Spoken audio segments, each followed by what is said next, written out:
ሰላም እንዴት ናችሁ? ውድ የጨረፍታ ቲዩብ ቤተሰቦች ዛሬ ይዘንላችሁ የመጣነው ከአዲስ አበባ ሰሜናዊ ክፍል ካዱ ገነት ጣሪያ ላይ የምናገኘውን ጥንታዊ ቦታ ነው። እንጦጦን እናያለን። እንጦጦን ስናነሳ አስቀድሞ አእምሯችን ላይ የሚመጣው ጥንታዊው የእንጦጦ ደብረ ኃይል ቅዱስ ራጉኤል ወኤልያስ ቤተክርስቲያን ነው። ዛሬ በተወሰነ መልኩ ይህንን ስፍራ ለማየት እንሞክራለን። አብራችሁ ቆዩ። አስቀድማችሁ ላይክ፣ ሼር በማድረግ ቪዲዮን ጀምሩት። ሰብስክራይብ ያላደረጋችሁ ሰብስክራይብ በማድረግ ቤተሰብ እንድትሆኑ በአክብሮት እጠይቃለሁ። እንጦጦ የአጼ ምኒልክ የቀድሞ መናገሻ ከተማ እንደነበር ይታወቃል።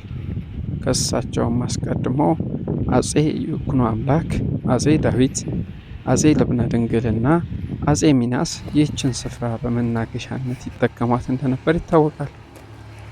ብዙም የታሪክ መዛግብትም ይህንን አስፍረውት ይገኛሉ።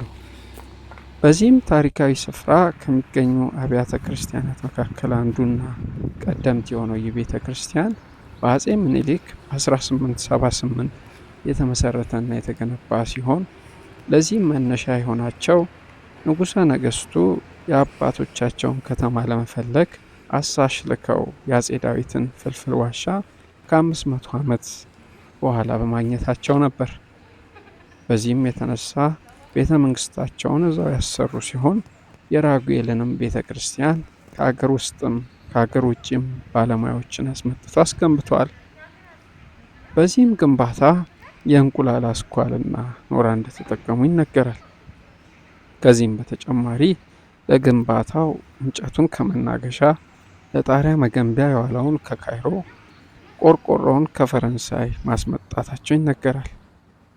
ግንባታውም 5 ዓመት የፈጀ ሲሆን ባለ 8 ማዕዘን ቅርጽ ይዞ ተጠናቋል።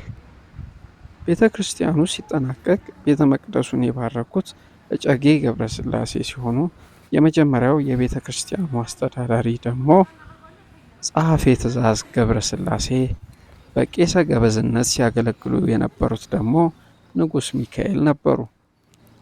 በቤተ ክርስቲያኑ የተሳሉ ቅዱሳን ስዕላት አለቃ ዘዮሐንስ፣ አለቃ ሉቃስ፣ አለቃ ሳህሉ፣ አለቃ ኤልያስና አለቃ መዝሙር እንደ ሳሉትና በዋነኝነትም እንደሚጠቀሱ ይነገራል። እነዚህም ስዕላት ከ130 ዓመት በላይ አስቆጥረው ዛሬም ድረስ ተጠብቀው ይገኛሉ። ሌላው በቀልዳቸው በጨዋታቸው የምናውቃቸው አለቃ ገብረሃና እዚሁ ቤተ ክርስቲያን ያገለገሉ ሲሆን በገበዝነትም ወይዘሮ ስህን፣ እቴጌ መነን እና ልጃቸው ልዑል መኮንን፣ ንጉሥ ሚካኤልም በተጨማሪ ሲያገለግሉ እንደነበር ይነገራል። በዘመኑም ራጉኤል ዋነኛ የትምህርት ማዕከል ስለነበር በርካቶች ቅኔ፣ ዜማ፣ ብሉይና ሐዲስ ተምረውበታል። ከነዚህም መካከል ላቴ ጌታ ኅሩይ ወልደ ሥላሴ፣ መኮንን ሀብተወልድ፣ ቢትወደድ ኃይለ ጊዮርጊስና አፈ ንጉሥ ተክለ ሐዋርያት ይጠቀሳሉ። በቤተ ክርስቲያኑ ካሉት ቅርሶች መካከል ከአንድ ወጥ ድንጋይ ተፈልፍሎ የተሰራው የአጼ ዳዊት ዋሻን ጨምሮ በእንግሊዝ ጦር ተዘርፎ የነበረው በብራና የተጻፈው ድርሳነ ራጉኤል፣ ከእቴጌ ጣይቱ የተሰጠው የወርቅ ከበሮ፣ የወርቅ መስቀልና የወርቅ ጽዋ፣ ከንጉሥ ሚካኤል በርካታ የወርቅ መስቀሎች እንዲሁም ከራስ ጎበና የወርቅ አክሊል፣ ጦርና ጋሻ እንዲሁም በርካታ ቅርሶችን ይዞ የሚገኝ ቦታ ነው። ጣሊያኖች በአካባቢው ላይ ከፍተኛ ጉዳት ያደርሱ እንደነበር የሚነገር ሲሆን በዚህም የተነሳ መብረቅ ከአንዴም ሁለቴ እንደወረደባቸውና ጉዳት እንዳስተናገዱ ታሪክ ይነግረናል። ከጣሊያን ድል በኋላ ታቦት ወደ መርካቶ ራጉኤል ተወስዶ እንዲቀመጥ የተደረገ ሲሆን በኋላም በአካባቢው ተቆርቋሪዎች ወደ ቦታው እንዲመለስ ተደርጎና ጥገና ተደርጎለት በራሱ አስተዳደር እንዲመራ ተደርጓል። ሌላው በዚህ ቤተ ክርስቲያን ሊጎበኝ የሚገባውና አስደናቂው ነገር የቤተ ክርስቲያኑ የላይኛው ፎቅ መስኮቶች በንብ መንጋ የሚጠበቁ ሲሆን እስካሁን ንቦቹ እዛው ላይ እንደሰፈሩም ይገኛሉ።